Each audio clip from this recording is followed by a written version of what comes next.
Hello everyone, and welcome back to another video from Dragonstorm, drawing content creators from YouTube, from the NTG community.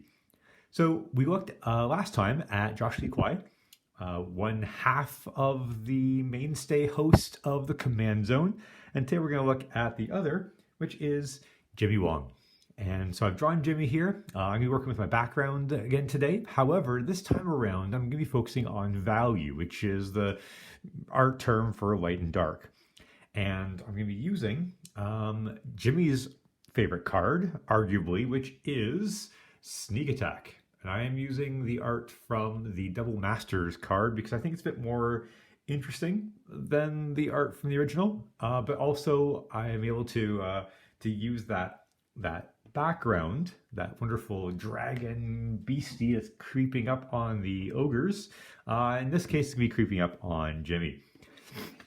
And I'm going to try really hard not to be sniffling into the camera this time around. I'm sorry about that last time. I felt really bad. So I'm going to make a concerted effort not to be sniffling and snuffling into the camera's microphone. So one really good way of practicing using value is by a value scale. And a simple one is a 5-box value scale, and a more complicated one is 7. They come to 9 as well. I've never seen anything higher than that before. But just by trying out different values, by trying to get different values, by applying different pressures with a pencil, can make a big difference in artwork. And I've always found the more dark I add to a picture, the better it tends to look. So I tend to have that handy as I'm working, and today will be no different. It's also good practice. It's a good basic skill to go over, even if you are more well-versed. So this time around, I'm not going to be trying to get a section finished like I did last time with Josh's glasses. I'm just going to be working away today on the background on trying to get those different values into the work. And I'm going to try and keep the video down to about 10 minutes long. So not a big reveal this time when it comes to the artwork. I just want to actually draw a bit this time. So I've already blocked out areas of light and dark. The key really is to be looking for the different variations in between. So I've got my picture here with me, and I'm just going to start working away. And even though I've got this paper here to protect the artwork as I'm working, I am still going to work on the left first and then moving toward the right. So there's a great gradients.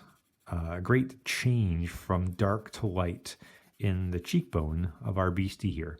And another thing we could do very easily is put some scrap paper beneath our work as well. And then that way we're not messing up our table.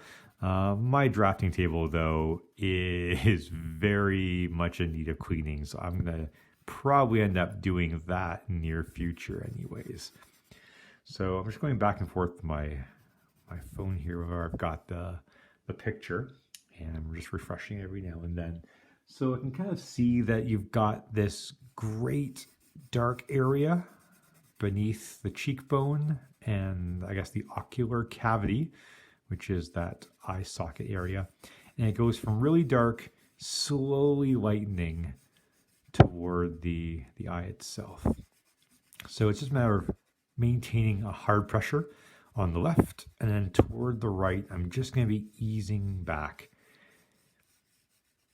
And you can see it's changing tone there. Now, it's not very subtle yet. One thing I'm a big fan of is layering my shading. And one of the ways I was able to achieve the different tones, especially here in the middle where it gets a little bit hard to tell them apart, where it gets more subtle, is by just putting extra layers on. So just by going over the shading a second time where you want it a little bit darker, you tend to get more buildup, I guess, of graphite. Another thing I've mentioned before in my other videos, but in case you haven't seen those, I'm also using the side of the pencil where I'm able to get more pressure where I need it dark, and I'm able to control that pressure better where it gets lighter. And it's all coming from the strength of my fingers. I'm pressing it down here. So I'm not using the special pencils, any of those different weighted pencils. So the 6B or 8B pencils, you can use those certainly, and they will make life easier. But here we're more worried about like the budget options. We're more worried about trying to give everyone a chance just to draw, not worrying about, sinking a lot of money into your artwork, but B, just not to have to carry around a gigantic pencil case worth of material when all you really need is an HB pencil, eraser, maybe a sketchbook, and in the case of this particular technique, you will often need a pencil sharpener just because of how much graphite you're going through and how fast you're going through it.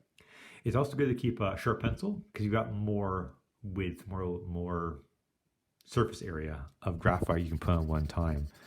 So you can really see how this creature in the background, I'm not sure if it's a dragon or what it is there, but the beastie definitely is looking more fearsome because he's more in shadow. He's more kind of mysterious this way. I think this is his paw right here. So we're gonna make that certainly a bit lighter. As the snout moves forward, we're gonna start to see it better. So it too is gonna slowly lighten as we get toward the teeth over here. And it will take some practice to get good at controlling the amount of pressure required. That does take some time, but you'll get there. Practice makes perfect, and I can't stress that enough. And in all my videos, I think I'm getting a little annoying, like a broken record saying this, but the more you practice, the better you get. And I think back to when I was in high school and early on when I was drawing, I was not the greatest. It took me quite a while to get good at art, but I kept practicing. I wouldn't give up. I'd never surrender. And that's what got me to where I am here today. I'm still improving. I'm not a master by any stretch of the imagination.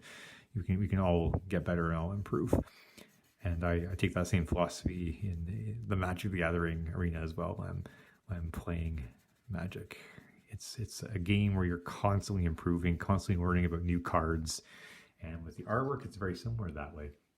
So already the dragony creature here is looking great on the left, but if we think back to what we started with, it's come a long way already. So as we work more and more at it, it'll start getting better and better. And I'm gonna post a picture of the final version as well, so you can really see how it came from this to the end result, which should be coming up on the screen shortly. So I hope that was helpful in terms of seeing how you can really easily get a range of values of lights and darks into your work. And all it takes is a pencil, a little bit of willpower and pressure. So thank you so much for watching that. I hope that you gain maybe some confidence or the will to try out your own drawing. And if you feel comfortable doing so, all the YouTube stuff such as liking, sharing, and subscribing would be fantastic. It really helps the channel out. And hope you have a fantastic day. Bye-bye, guys.